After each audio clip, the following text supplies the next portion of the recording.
Yeah, today we're going to talk about communication, how we communicate, just straight up asking the person and asking your spouse instead of just assuming, right? So, and asking in a loving way, right? So I feel like we also try to communicate with each other what we expect of each other with the kids. I'm Victor. Hi, I'm Spousee. And we just want to take you guys through our journey. We've been married for 8 years. We have 3 kids. I work a full-time job. My wife is. Stay-at-home mom. Yep. And For the most so, part. see, she finishes my sentences. And yeah, we just want to talk about our journey and see how we can help you guys. And yeah, today we're going to talk about communication, how we communicate. This is not how you communicate. This is how we communicate. We just want to share our journey, like I said. And so here we are, sharing our journey. So communication, Or at least how we try to communicate. how we try to communicate. Yes. This is still a work in progress. Different styles of communication. It's definitely a work in progress. Our marriage is obviously not perfect. Nobody's marriage is perfect. And so, I think it's always a work in progress because, you know, people change, mentalities change, priorities change. Yeah. So, seasons change. yeah. So communication is always a work in progress. And you got 1 kid, then you have 2 kids. Then you have 3 kids and it's chaos. Yes. It's a 3-ring I circus. feel like once you hit the 3 mark, it's like, okay, we're officially outnumbered. Bro. So it's officially just chaos Yes. everywhere, 24/7, all the time. It reminded me of that video of the guy that said something about his house being clean. And he's like, when you have 4 kids, what was exactly what he said? He's like, this is what, my house is always like 10 minutes from being clean or something. 10 minutes from being guest ready. Right, like 10 that. minutes from being guest ready. It's like when you have 4 kids, you're always 10 minutes from being guest ready. I don't care. It's a mess. Because we don't They're just care coming anymore. in. It's Don't like, even it's care a mess. anymore. You either accept it or you don't. If not, there's the door. That's real. It's like cleaning every 5 seconds. At this point, it's just like we just clean at the end of the day when the kids go to bed. But I sometimes can't do that. Like, that's why sometimes when you come home, I'm already like stressed out because I've cleaned 5 times, because sometimes they make such a big mess that I can't just wait. I need to at least pick up a little bit. Just a little. especially the 2-year-old, he's something. Yeah. Something. He loves to make messes. He Wants to just throw stuff. grab a bin and Yep. After literally. you pick up the bin and then he'll take the bin and just flip it over again. Yeah. I'm just like, bro, you lucky you too. And the funny thing is that the 4-year-old, she won't flip it over, but once it's flipped over, she'll go in and like, ooh, and start playing with it. And I'm like, pick it up. Oh yeah. Fun fact. Our 2-year-old. I mean, I'm sure this has happened to other people who had kids, but our 2-year-old recently threw 2 toys in the toilet. You know, just threw them in there, and then we were, flushing and stuff. And of course, my daughter takes a number 2 in there, and fun times. Hey, at least the toilet didn't overflow like it did Yes. one time with my brother. I don't want to go into that. That was a grown man. Nah. Anyway, communication. Yeah, so we definitely have different styles of communicating. I try my best to communicate. Sometimes, as the man that's working, sometimes things pop up at work, and you kind of like, this is like the first example, right? So sometimes something pops up at work, and then you kind of forget to tell your wife, like, hey, I might be home a little later, or just a lot of things on your mind, right? That you just might forget to mention something. So I try to mention everything to my wife when things pop up, like say like a change of hours or something, or I had to stay a little bit later or whatever it is, or the next day. Like sometimes on Wednesdays I go in later at work, but this Wednesday I'm not going in later because I don't have to stay in late at work. It's just gonna be normal 9 to 5 instead of 1 to 9 p.m. Yeah, see, I don't think you told me that. I didn't. Um, didn't tell you that yet because there's a lot. This week was like basically working every day, which is fine, but or this past week, um, it was every day. It was Monday, Yeah. Tuesday, Wednesday, Thursday, Friday, and then back on Sunday. So it was Sunday, Monday, Tuesday, Wednesday, Thursday, Friday. So it was 6 days of work. But the Friday was kind of like a fun day work though. It was like, well, actually Tuesday as well because Tuesday was it Tuesday or Monday? It was Monday. We did a really cool thing at work. We went to Activate Orlando. Oh yeah, that was I think Monday. Yeah, so that was fun. The whole staff. We went to do some fun staff bonding, and it was a good time. If you live in Orlando, there's a place called Activate Orlando. Don't remember exactly where it's at. I'm new here. Been here Somewhere 4 in months. Orlando. Somewhere in Orlando. I mean, Orlando's pretty big. I think it was like near Icon Park. I think. You did say that. Yeah, I think it was around there. Yeah, you did. That say was that. fun. So that would be like the Universal area. Yeah, and then we went to a Brazilian steakhouse. That was interesting. It was the first time at a Brazilian steakhouse, but I didn't really. I don't know. I wasn't too fond of it. Anyway, we're far off this communication thing. So, do you want to jump in on how you communicate? I mean, I struggle a lot with in the moment communication because I'm like the kind of person that I need to get my thoughts together and like, okay, how do I actually feel about this? Because another thing that I try not to do anymore is communicate while I'm in my feelings, even though sometimes I still do it. But I try not to, because when I communicate, when I'm still in my feelings, that's when things that I don't want to say and that I don't actually think end up getting said because of how I'm feeling in that moment. And then I'm apologizing for it later. So sometimes I communicate a lot through text because of that. Mm-hmm. Because I can't just like do it in the moment. And sometimes face to face, I go blank, just blank. Like before, I'll have a list in my head because I stuck out writing things down. I'll have a whole list in my head. Oh, okay, we need to talk about this. And then face to face, and I'm like, just blank, blank. So because of that, in the past, I've told him that I would rather communicate through text, just because for me it's easier to get my thoughts together, to read what I'm saying, erase, wait, I don't actually want to say that, erase, repeat, whatever, edit, you know. So it's easier for me like that, because otherwise I'll end up saying things. I'll end up just like word vomiting, and that's not a good thing. It's not for me, because then I just say the first thing that pops in my head, whether it's I actually believe it or not. So Yeah, and that's something we worked on. I know some people, especially my older generation out there, might be like, "Oh, but that's not right. You should talk face to face." But yeah, you know what? We understand each other and we know where we are in our marriage, right? It's not your marriage; it's our marriage. And so I understand that, and we understand each other that text message is the best communication for my wife. And it's okay for me, but then sometimes I ask her in person because yeah, sometimes a lot of things can get lost in translation. But when you're reading the text, you don't know if they're, mad or sad or whatever. And so then there's like questions, and then and usually we will talk about it later. Yeah, we'll definitely talk about it, but it'll start on a text message, and then it'll be like, it'll start through text, and then later, if one of us still unsure about something or felt the other said something that maybe translated wrong, whatever, we'll bring it up later and we'll talk about it again later, and then that's when like we'll clarify and everything will be Gucci. Gucci. Yeah, and then I think another part of communication is like something that I've learned with this book called EHS. I think Emotionally Healthy Spirituality. It's not really a spiritual book. It's definitely a God-led book.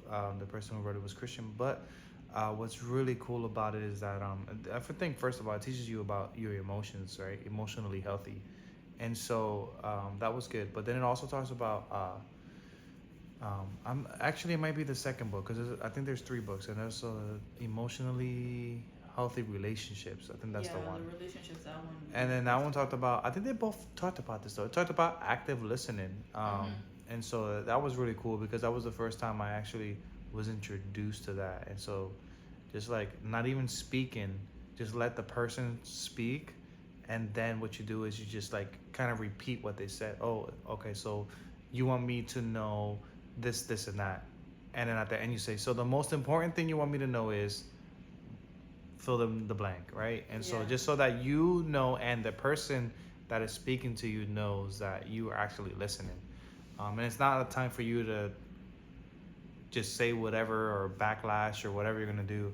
It's just literally just for you to understand the person and just stay quiet and just active listen. And so that was a really cool thing that I learned from that book. Yeah. I mean, I sucked at reading that book, but we did go to the classes.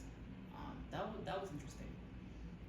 Definitely like gave a lot of tools on how to communicate and not assuming, because that was another thing. Was that talked a lot about assuming, like, oh, Right. you assume that the other person wants this instead of clarifying and actually asking them. And I feel like that's something that gets done a lot in marriage. If you assume that your spouse wants this or doesn't want this, instead of communicating and asking and being like, do you actually like this, or do you actually want me to do this, or like whatever the case may be. And that's something that I feel like in the beginning we did, and now like we kind of clarify more on, because we assumed a lot. Just like, and it's like small things. Like, you know how like the saying, like the little things are what matter, and they really do. Like, it was sometimes it was the small things that we would assume, and because they're small, but they're big. So like as time progressed, it just like it would never clear it up, so it just got worse and worse. And then the other person felt worse about it because we thought something else while the other person thought this. So just communicate. Yeah, yeah, and I think a good one with that is like too. It's like an example of that is like, okay, say you guys are watching a movie together and one of you are on your phone, right? And you're like, oh, look, we're trying to spend quality time together, and one of you are on your phone. And so I think communication before you start accusing, I think what you should do is like, hey, are we watching this movie together, or you're gonna be on your phone or whatever? And not really in that way. Be like, hey, we say we're gonna watch a movie together while you're on your phone, and then one of them, like me, sometimes I'd be like, oh my bad, I was working, or sometimes I'd be like, oh, my friend sent me a video, and then I kind of just got lost. Um, so just like clarify, right? Instead of be like, oh, why you always on your phone when we're watching a movie together? Yeah, Instead which of I do sometimes. Especially if yeah. it's a movie I like and I want you to actively watch it with me. Mm-hmm. But then sometimes I'm the one that picks up my phone. But that's usually either one, if I've already seen the movie or show and it's fresh in my mind and it's a scene that I know is boring and I don't really care about. That's when I'll grab my phone. So I'm like, ugh, this part's boring. Scroll a little bit. But then I end up getting lost and start missing stuff. Yep. So yeah, and it happens. It's just about communicating, right? And just straight up asking the person and asking your spouse instead of just assuming, right? So and asking in a loving way, right? And not Yeah. like, yo, what are you doing? Why are you on your phone? Yeah, yeah. Not like that kind of way. Asking in a loving way. That makes a lot of difference when you say something lovingly instead of accusingly. Mm-hmm. Um, that makes a huge difference. And so, um, yeah, be careful with your assumptions. That's a huge killer, a slow killer too.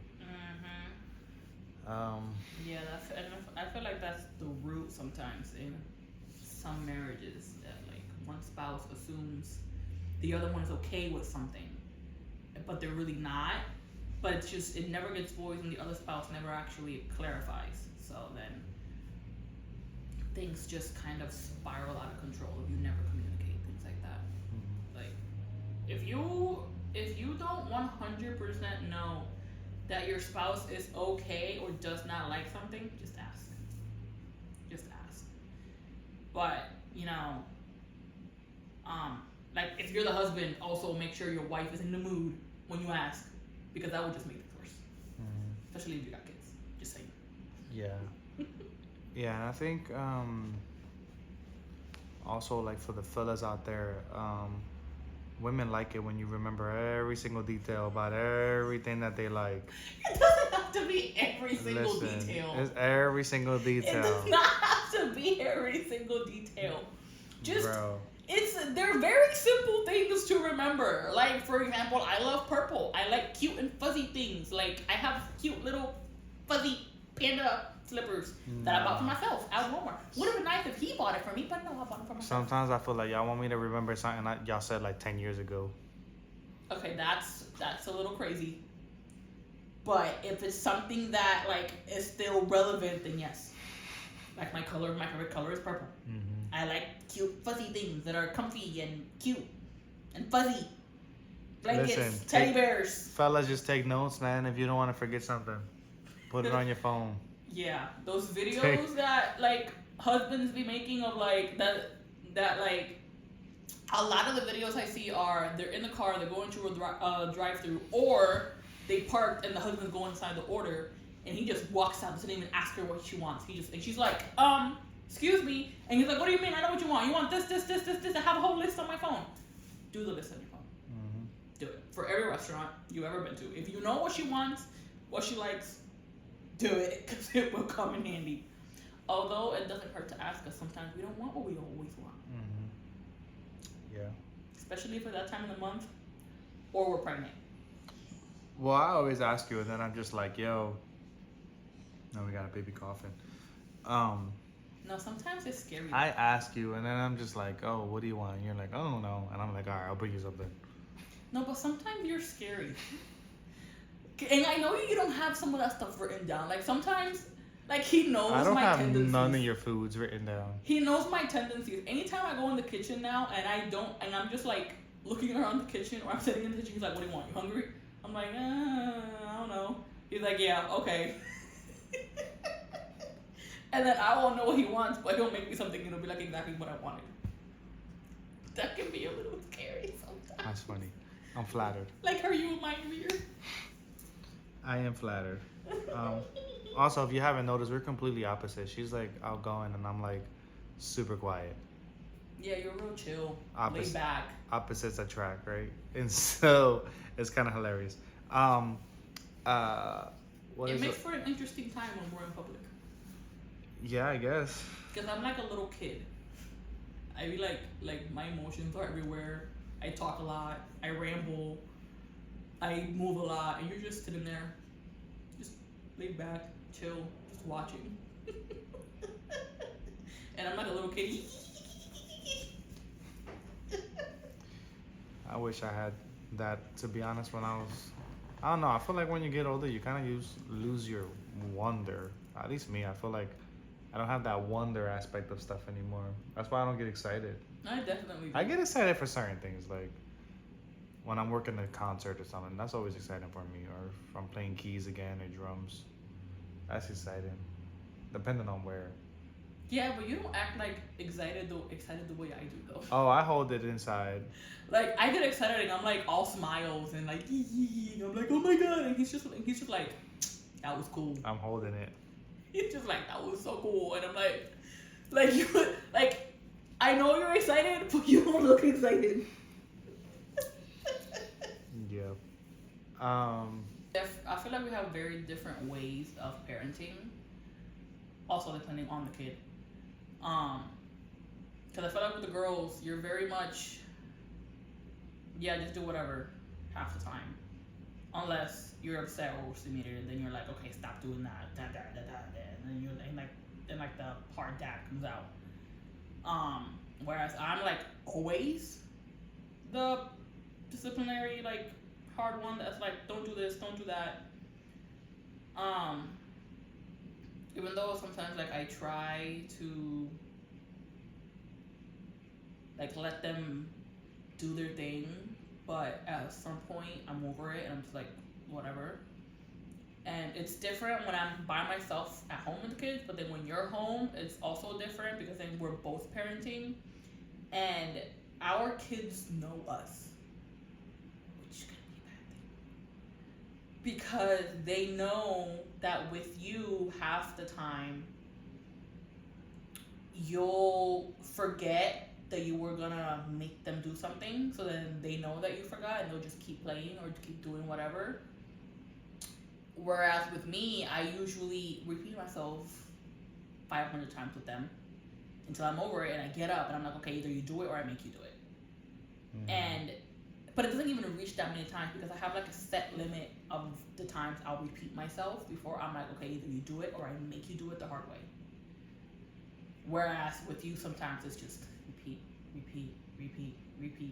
until you're pissed off and over it, and that's when. But that's with the girls though, not with the boy. With the girls, it's different for me because I'm like, bruh, I don't want to be too hard on them because I don't want them to be like, oh, you know, they're gonna grow up thinking, oh, it's okay for men to yell at me. Or, yeah, and I try to remember that and try not to be on you about it because of that. Because I don't want them thinking the same thing either. Yeah, and so I'm not too hard on them, but I do get pissed after a while. I'm like, yo, come on, you're done.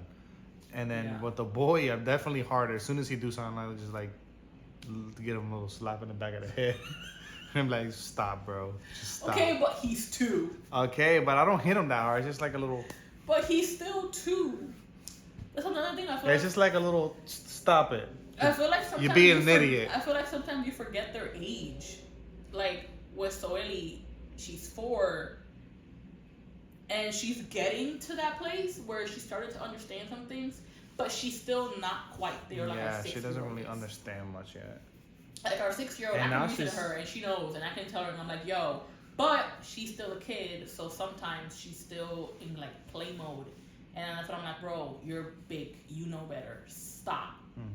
Whereas the other 2-year-old doesn't understand crap. I mean, he understands, but he doesn't understand that like he understands what we're telling him. Yeah, I don't think he really understands what discipline is at 2. Yeah. I don't think. Like he knows what we're telling him to do, but he doesn't know that it's something that he should do. He doesn't know why. He's just like, no, I want to do this. Like he doesn't know that there's a reason behind. I don't think they understand. Unless somebody on the internet thinks we're wrong, but I feel like 2-year-olds don't understand. No. It's like you do something bad and then you put them in their room. Like what they don't understand why you put them in their room after they did something bad. Yeah.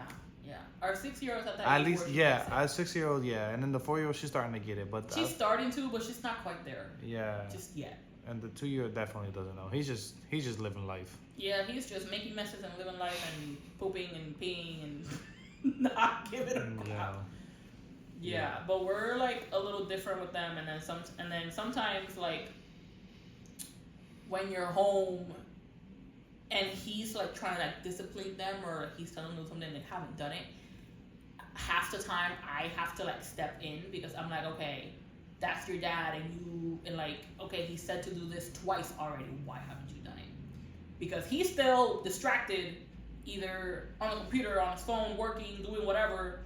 So that's where they're like, okay, dad's distracted, so I don't have to do it. So, and then that's when like you keep repeating yourself. And then once you're like past the point, mad, upset, is when you get up and you're like, all right, you're done. Whereas with me, I know that they know that I told them to do something, and they know, and that I know that they know that I'm distracted, but I'm not distracted. Like I'm distracted, but I remember I told them to do this. So by the 3rd, 5th time I'm repeating myself, I get up and I'm like, all right, bro, do it now. Like I've told you 5 times, I'm not repeating myself now. Yeah, and I'm trying to get better at that too, because I know, like, just for reference too, like I'm the youngest in my family, so I'm the baby in my family, even though I'm 34, and then she's the oldest in her family, so she was, you know, basically had 2 younger brothers, so it's a little. I guess I think that really has a lot to do with how we discipline our kids and the chances that we give them, because I feel like when I was a kid, I got a lot of chances too, and so I guess that influences how I definitely didn't. We treat our kids. I didn't get that many chances because I was the oldest growing up. I mean, I wasn't the oldest on my dad's side, but I was the oldest in our house. And you know, so everything fell on me, and I hate it because sometimes I do that to our 6-year-old. And I notice when I do it, and I kind of like berate myself about it. But at the same time, it's like that's how the world is gonna be when she is in the world. Like that's also teaches her that, you know, um, half the time if you're out in the world with your friends, you're gonna get blamed for whatever they do just because you're with them, which happens a lot once you're an adult when you're out there. It can happen a lot, especially when it comes to like law and authority and stuff. Yeah. But I still try to be conscious about doing it too much to her. And I do it to our 4-year-old too. But, and again, she's at that stage where she's not really understanding like our 6-year-old is. So I do it to her, but I don't do it as often. And I do it a little less and a little different. Because she doesn't understand yet. Our 6-year-old does. But, I forgot what my point was.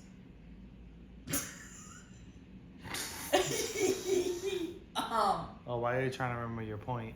We're still talking about communication, by the way. We're just talking about how we communicate with our kids. Yeah. To each other sometimes too, and how we communicate to them. Yeah. What was my point? What was I talking about before I said whatever with the whole responsibility thing? Oh, I'm older, right? So at one point in like really my childhood still, even though I was 7 years older than my brothers, it's the same thing I do with our 6-year-old. Like whatever they did kind of ended up falling on me. So it's like I had this sense of responsibility. That and I was a girl. There is a difference when you're the oldest and you're a girl or a boy. Because when you're a girl, it's kind of like natural instinct that at some point you you start to like take care of your younger siblings. And I've noticed that in like our friends' kids and like other people's kids where the girl's the oldest. Or I'll be talking to somebody who has kids and they have a girl who's the oldest. And then they have they have a girl and a boy who are like around the same age or whatever. And there's like a difference in the way they act to their siblings. And the girl is always the one that like kind of takes on that responsibility. And the boy sometimes does, but not like that. Like they'll take on the responsibility of like, oh, that's my sibling, you don't mess with them except me. But they're not like, they don't take on that like responsible role. So, you know, growing up, being the oldest, whatever. And at one point, I was like a second mom to my brothers. Especially after we moved away from my dad, and from people that we knew. While my mom was at work, I was at home with my brothers. So, yeah. So that does like have a big role in the way in the way I am with our kids. Because I definitely didn't get that many chances. Yeah. At all. Like, yeah. Like sometimes, and so I hate it because sometimes I see the way my mom was with me and the way that I am with our kids, but I see it, I acknowledge it, and I'm like, I didn't really like that.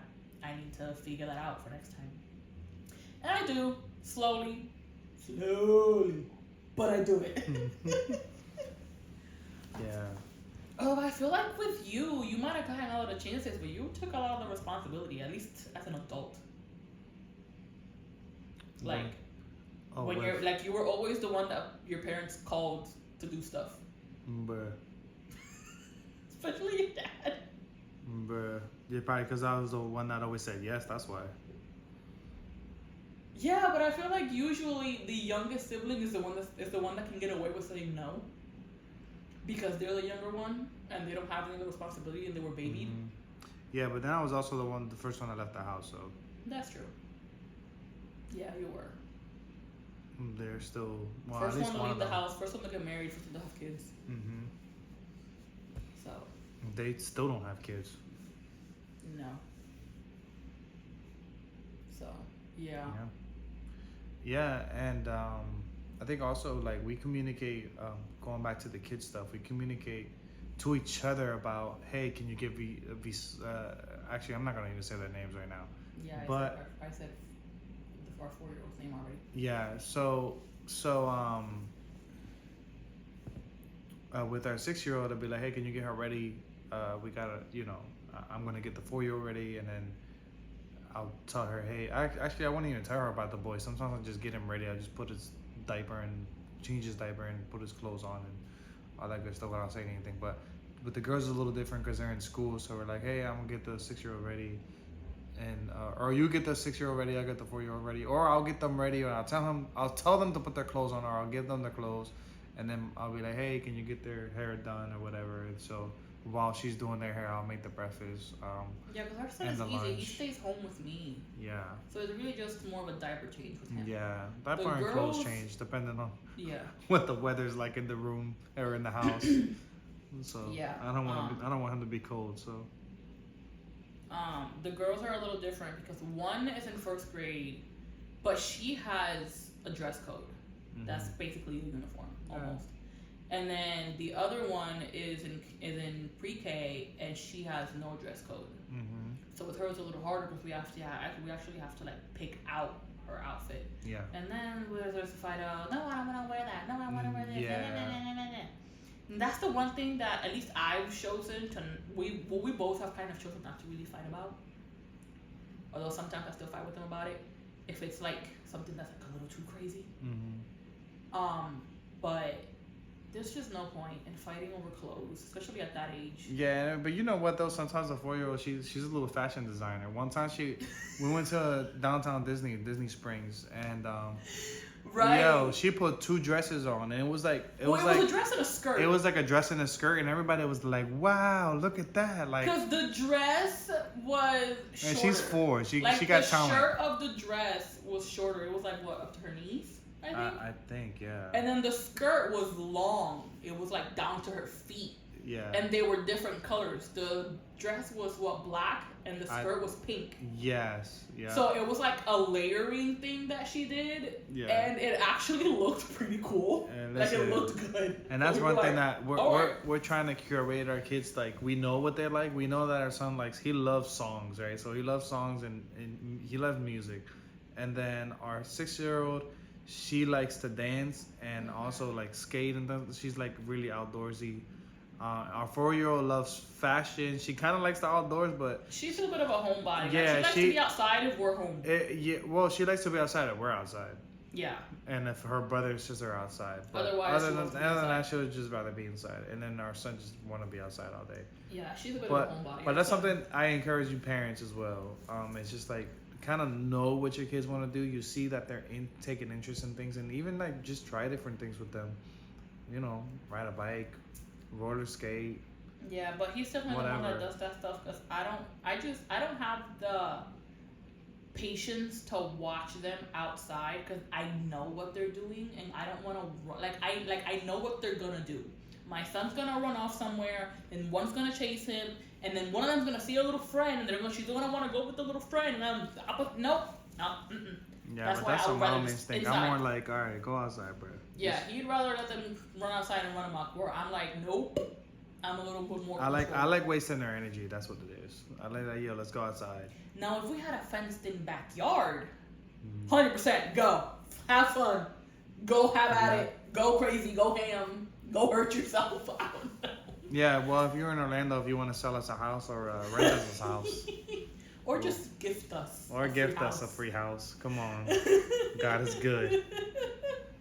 But if we had a fenced-in backyard, it'd be a different story. Especially if it was a fenced-in backyard where I could sit inside in front of like either glass sliding doors or a big window and just sit inside all comfy and just like be able to see all 3 of them at all times. Then 100%, I'd be like, go, run amok. Amok. Yeah, that's true. But otherwise, because here where we're at now, it's not really, we don't really have a yard or anything. It's kind of just stairs and then sidewalk and parking lot. But it's the area we live in is fenced in, so it's not like there's a lot of traffic. Yeah. And there's speed bumps, so cars drive slow anyway, so it's not that bad. But my anxiety is still like, no, because there's always that one asshole that's speeding. No. Yeah.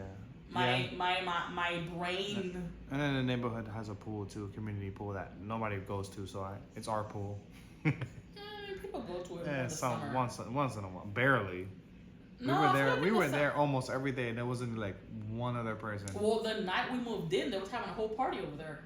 Yeah. They had Dominican music blasted. I saw balloons. Yeah, that's true, but Um, But that was the night we moved in, so we didn't even see who any of those people were. yeah, Didn't even bother trying to go over there. yeah. So But yeah, we're very different with our kids. But I feel like we also try to communicate with each other what we expect of each other with the kids. mhm.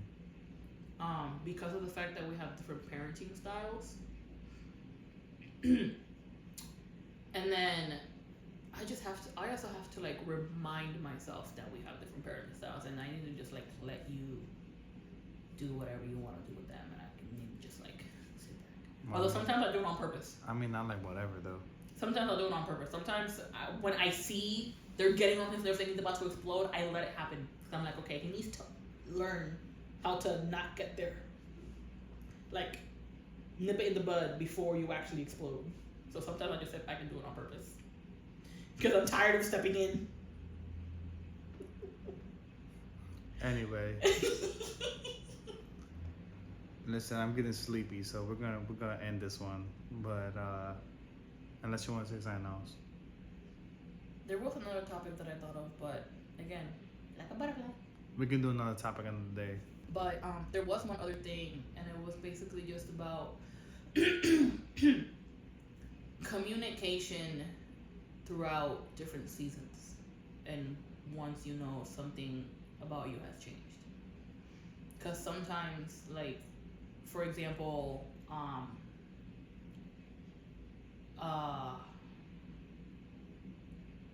like if in the beginning of your marriage you like, I don't know, you like to be the one to cook, and you communicate that, so then your spouse will come home from work or whatever the case may be and let you do the cooking, but then at some point that changes and you don't want to be the one cooking anymore, but you don't communicate that, and then your spouse keeps acting the way they've always acted, but then you're getting upset because you no longer want to be the one cooking, but you never communicated that. Mm-hmm.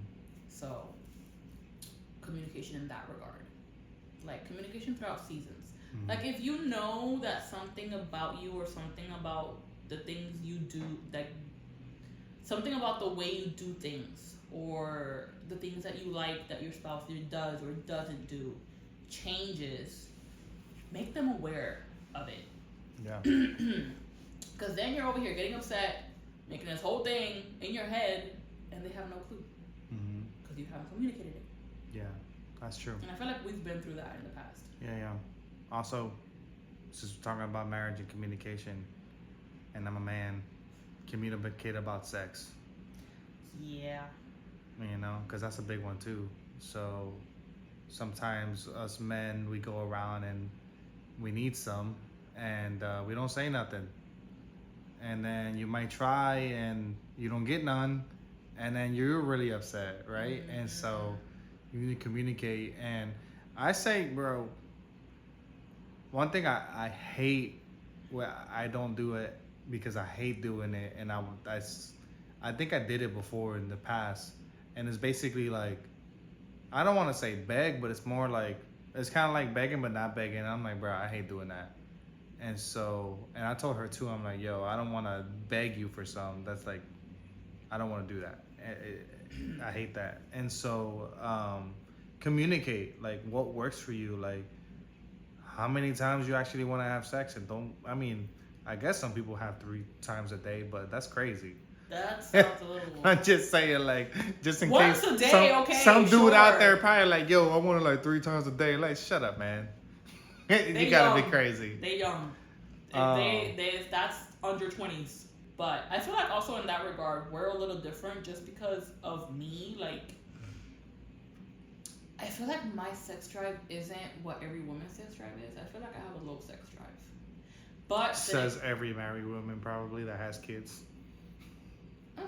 I don't think that's the problem, because I was looking into that. I think it's just because of what you said before, like being overstimulated because of your kids, especially when you got 3. Yeah, I am overstimulated and overwhelmed and stressed out. Basically 24/7. And I think as men, we should try to do our best to try to relieve the stress and stimulations from your wife I try. Sometimes I'm not Especially when you have a successful. wife that's a stay-at-home mom. But if you want that booty, let's be real. You gotta put in work. you gotta put in some work, especially when you got kids. It's not just you come home from work and you think that because you came home from work that's enough. Like because you're bringing the money home, that's enough. It's not enough. It's great that you're doing it, but it's really not enough. That's just part of it, right? And so you guys are partners, and you're here to serve your spouse, and so Yeah, especially for stay-at-home moms where we're home all day with the kids, and even when you come home, yes, you're home and we have help, but we're still with the kids. mm-hmm. So, and then then there's the whole being the default parent. I mean, I feel like you're the default parent though, because they know that they get more out of you, so they go to you more once you're home. But sometimes they still come to me for stuff, and I'm just like, bro, leave me alone. Like, leave me alone. I've been with you all day. Give me 5 minutes to just breathe. I can't even go to the bathroom. Even when you're home, I can't even go to the bathroom and be in peace. Actually, I feel like when I'm in the bathroom, that's the time all the kids decide to do the worst possible thing they could do. Like the messiest, dirtiest, most dangerous thing when I'm in the bathroom when they decide to do it. Especially our. I'm gonna go make some music. Thank you guys for watching. Like and subscribe. And we don't have any socials right now besides YouTube, so don't look for us yet.